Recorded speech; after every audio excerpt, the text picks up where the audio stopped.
Hello all welcome back to our channel. ఈరోజు video ఏంటి అంటే ఉగాది స్పెషల్ మామిడికాయ పులిహార ఎలా తయారు చేయాలో చూపించబోతున్నాను. ఉగాది రోజు ఉగాది పచ్చడి తర్వాత ప్రతి ఒక్కరూ చేసుకునే సాంప్రదాయ వంట ఈ మామిడికాయ పులిహోర. ఇంకా ఆలస్యం చేయకుండా ప్రాసెస్లోకి వెళ్ళిపోదామా?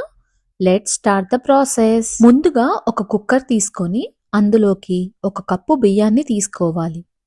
బియ్యాన్ని బాగా కడిగి తీసుకుందాము. ఇప్పుడు ఈ బియ్యంలోకి 1.5 కప్పు మంచినీళ్లు పోయాలి. 1 కప్పు బియ్యానికి 1.5 కప్పు నీళ్లు తీసుకోవాలి. ఇది కొలత అన్నమాట.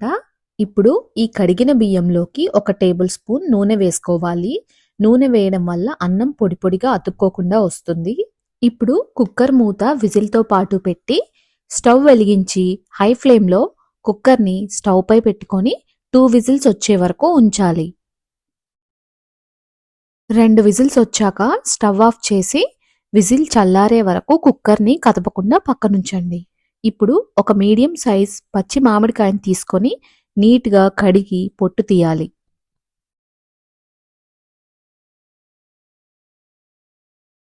ఇప్పుడు ఈ మామిడికాయని తురుముకుందాము.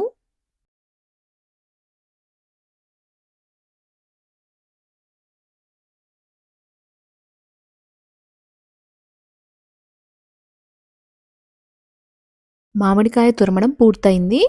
ఎగ్జాక్ట్గా నాకు 1 కప్ మామిడికాయ తురుము వచ్చింది. ఒక మామిడికాయ తీసుకుంటే. సో 1 కప్ రైస్కి 1 కప్ మామిడికాయ తురుము అనమాట. ఈ విధంగా కొలుచుకొని కూడా తీసుకోవచ్చు. కుక్కర్ విజిల్ కూడా చల్లారిపోయింది. ఇప్పుడు మూత తీసి అన్నం ఎలా ఉడికిందో చూద్దాము. అన్నం పర్ఫెక్ట్గా పొడి పొడిగా కుక్ అయిందండి. మనం పులిహార చేసుకునేటప్పుడు ఎప్పుడూ కూడా అన్నం పొడి పొడిగా ఉండాలి, అప్పుడే బాగుంటుంది. ఇప్పుడు ఈ అన్నంలోకి ఒక 2 టేబుల్ స్పూన్ల నూనె వేస్తున్నాను.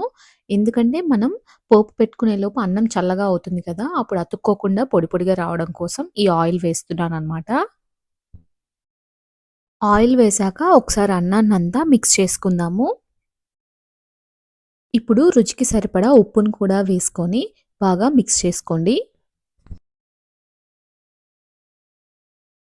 ఇప్పుడు ఈ అన్నాన్ని ఒక పక్కకు పెట్టుకొని మరొక ప్యాన్ తీసుకొని మీడియం ఫ్లేమ్లో స్టవ్ పై పెట్టుకోవాలి. ప్యాన్ హీట్ అయిన తర్వాత 2 టేబుల్ స్పూన్ల నూనెని ఈ ప్యాన్లో వేయాలి. నూనె వేడయ్యాక గుప్పెడు పల్లీలు ఆయిల్లో వేసుకోవాలి. పల్లీలు కొద్దిగా వేగిన తర్వాత 2 ఎండుమిర్చిని తుంపి వేసుకోవాలి. అలాగే 1/2 టేబుల్ స్పూన్ ఆవాలు, 1 టేబుల్ స్పూన్ పచ్చిశనగపప్పు, మినప్పప్పు, అలాగే 1/2 టేబుల్ స్పూన్ జీలకర్ర యాడ్ చేసుకోవాలి. ఇప్పుడు 2 కట్ చేసిన పచ్చిమిర్చిని కూడా యాడ్ చేసుకుందాము. ఇప్పుడు గుప్పెడు జీడిపప్పును కూడా యాడ్ చేసుకుందాము. అన్నీ గోల్డెన్ బ్రౌన్ కలర్ వచ్చే వరకు వేయించాలి. ఇప్పుడు ఇంగువ కొద్దిగా వేస్తున్నాను.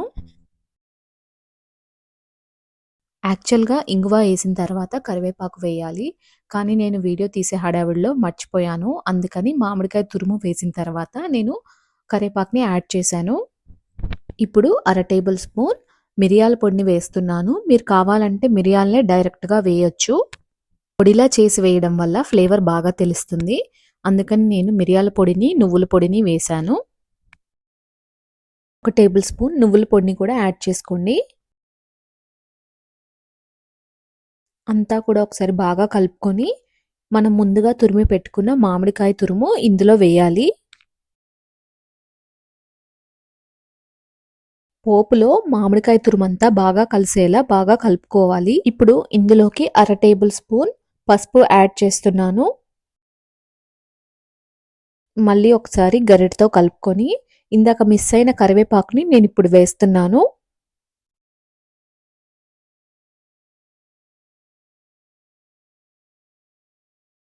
ఇప్పుడు ఇందులోకి మనం ముందుగా కుక్ చేసి పెట్టుకున్న అన్నాన్ని యాడ్ చేసుకోవాలి.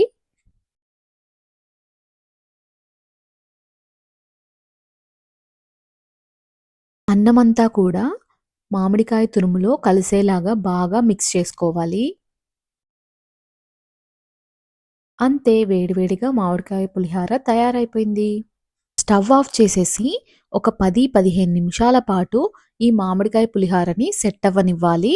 ఆ తర్వాత టేస్ట్ చేస్తే పుల్ల పుల్లగా, కొంచెం వగరుగా, కొంచెం తీపిగా, ఉప్పగా, కారంగా చాలా బావుంటుంది. ఈ విధంగా మన సాంప్రదాయ మామిడికాయ పులిహారను మీరు కూడా తయారు చేసుకొని టేస్ట్ ఎలా ఉందో మాకు కమెంట్ బాక్స్‌లో తెలియచేయండి.